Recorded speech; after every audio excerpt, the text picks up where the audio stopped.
everyone, welcome back to Crochet Delight. I'm Barbara, and welcome back to another installment of Hot Off the Hook Friday. So, this week we have an entry, and thank you, April, for sending in your entry. I think it's beautiful, I think it's pretty, I think it's fun. So, what April did was she made a virus baby blanket, and just like all virus blankets, they come out beautiful. And I love the colors that she chose. So, take a look for yourself and see how pretty this baby blanket came out.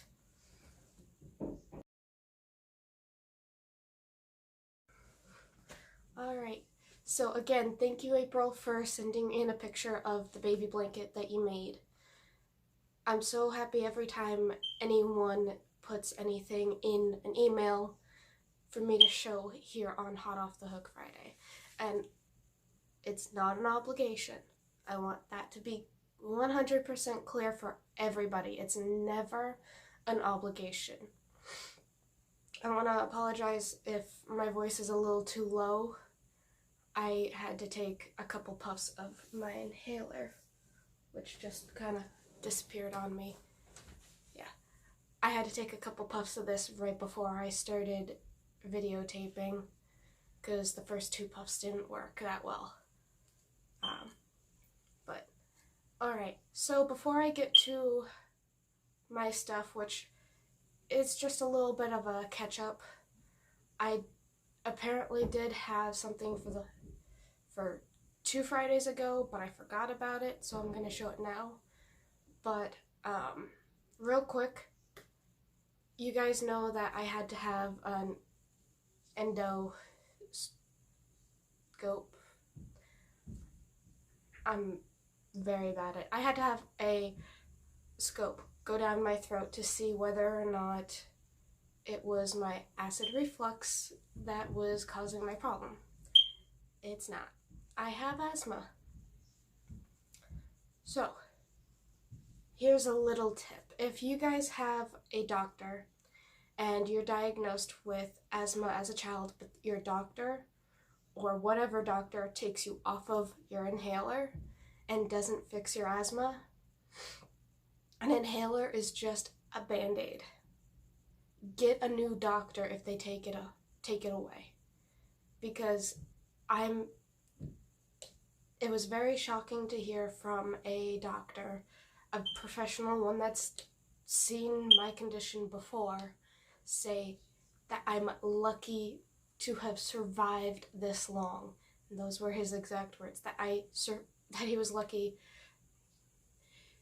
that he was amazed that I was lucky enough to survive this long with severely uncontrolled asthma and no medication for it.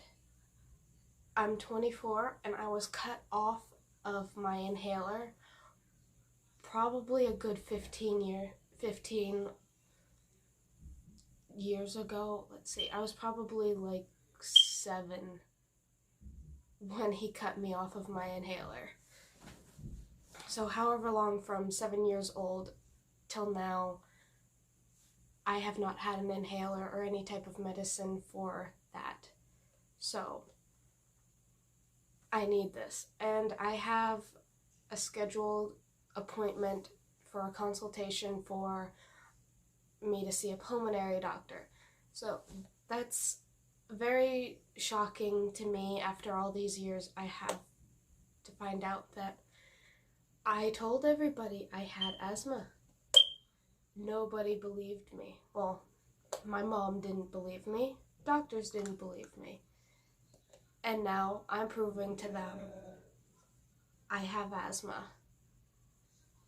And it's severely uncontrolled, and I'm lucky that I didn't have a severe asthma attack in all these years, because it could have killed me. But that's why my voice is a little low and a little groggy right now. I literally just woke up and I had to take this. I have to take it at least once in the morning and once at night. If not, I feel like shit. And I'm at the point where I will literally throw up constantly if I don't have that. And that's just until I can see a pulmonary doctor to actually get something done about my asthma. To either be put on a different type of medicine or have it somehow fixed.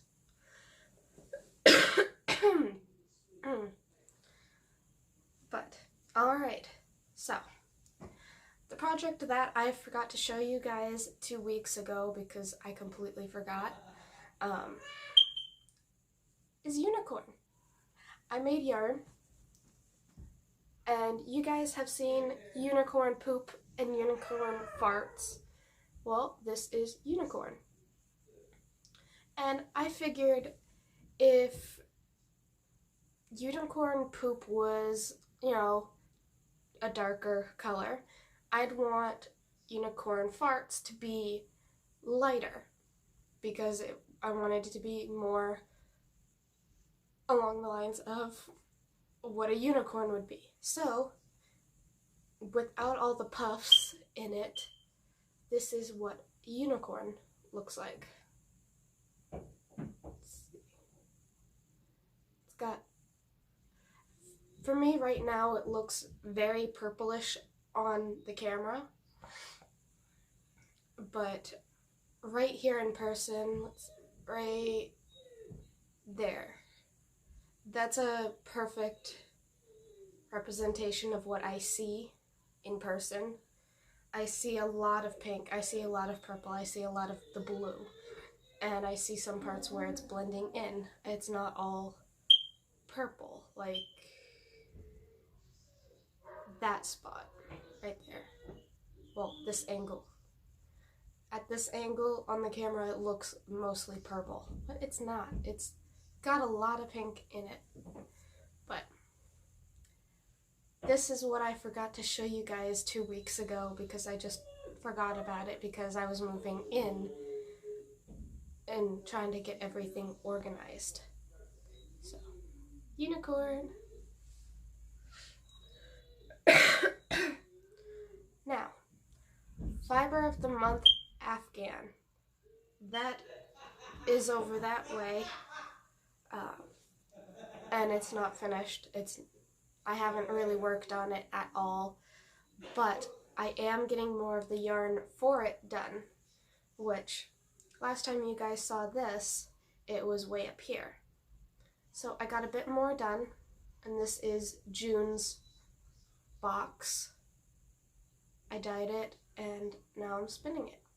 And I like to take certain fibers from my boxes and save them for a blend that I would like to make a specialty blend out of. And hopefully soon I'll be able to get a new type of yarn done.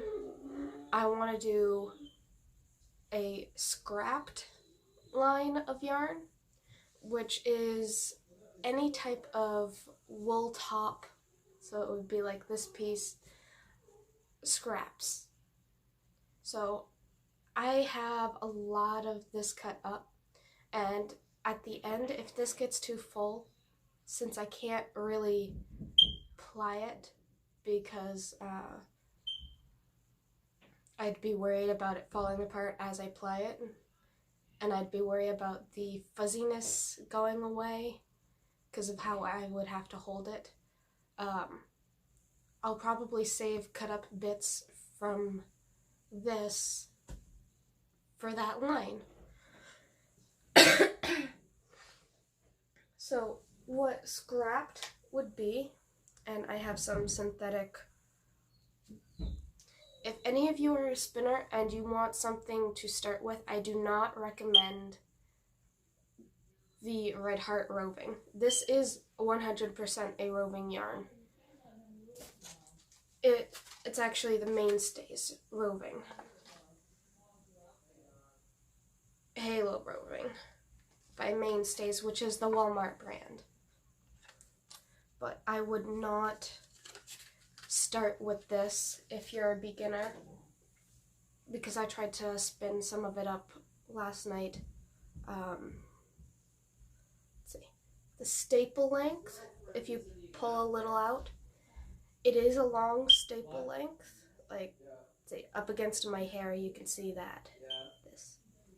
It's a nice long staple length, but if you have a wheel that tends to pull a little too tight, adjust the tension, and then yes, you have an easier time spinning this. But let me get back to what I was talking about. What I was talking about is a yarn line where, like, if I have this much left of a color, I would put it in a glass pig, which I've been doing. I have this gigantic glass pig that used to be my piggy bank, and I converted it into storage for scraps of wool. So what I want to do is I want to use my drum carder and those scraps, and I want to make bats, and then I want to spin those into unique yarns that you can never replicate. It would just be one continuous line of unreplicatable yarn. And I think that's really cool because there's so many different ways you can do it, so many different styles. Hell, you can add sparkle, you can have sparkle in some spots, some in not. You can have all kinds, and eventually I am going to get wool neps so that I can add those into the bats too, because I love how those kind of add an effect. But, alright. I think I've babbled on a little too much about scraps, but alright. So the fiber of the month Afghan. Not only have I been working on June, I've been working on July. And July is Over the Rainbow, and I wanted to stay with the theme of Over the Rainbow. So I'm very lucky I had bought mulberry silk with my last wheel.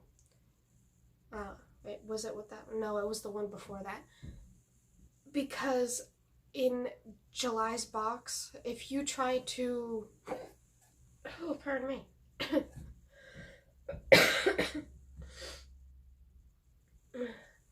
If you try to use the same technique as them and you like to get a little bit more of the mulberry silk, which is white, that they give you in this box, if you want to use a fair amount of that to, you know, make it feel nice, make it look nice, you're gonna run out. And then, heck, I could have had a lot of scraps for the scrapped edition of yarn that I'm planning on doing, and I didn't want that. So what I'm doing is I made sure that I had mulberry silk, because you can dye it and you can add it into other things, and I wanted to blend that with this box, what's left of this box, so I can get the most out of it. And who knows, in scrapped, I might even throw in a couple of rollags that I've made from other projects, like Candy Cane, that's one, and Rapunzel. Those are a couple of rollags that I've made. And now I've made Over the Rainbow.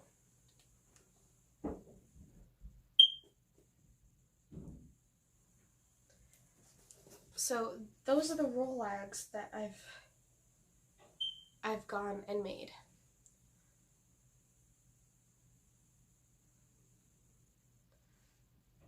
And who knows, I might throw one of these into the scrapped line. I'm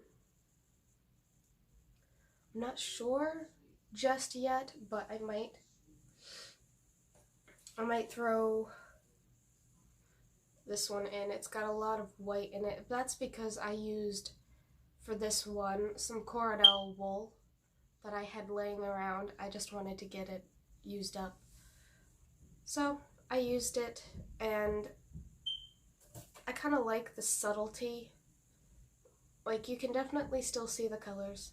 I like that there's a lot of white, but I like that the mulberry silk is so silky and small that you get more of a vibrancy when you use it. Because The thing about mulberry silk is it will enhance the colors. Like this, you don't see a lot of white until you get up close. And then back here, it's more shiny, but you see a lot more of the color of like the red, orange, yellow, green, blue, purple.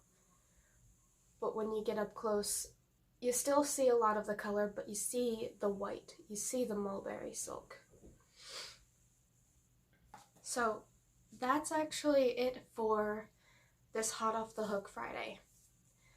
So these are just a couple things that I've been working on and something that I forgot to show you guys 2 weeks ago and last week. I forgot to show it to you last week too because, hey, I forgot. Things happen. And like I said, Hot Off the Hook Friday is not an obligation. You never have to actually put something in an email and send it to me if you don't want to. So, thank you, April, for sending in your entry, and thank you everyone who eventually participates and has participated in Hot Off the Hook Friday in the past. It's always a pleasure, and I hope you guys all had a wonderful Thanksgiving. So, I'm gonna let you guys go. So, I'm blanking on my usual thing. That's right. Have a delightful day and happy hooking, everyone. Bye.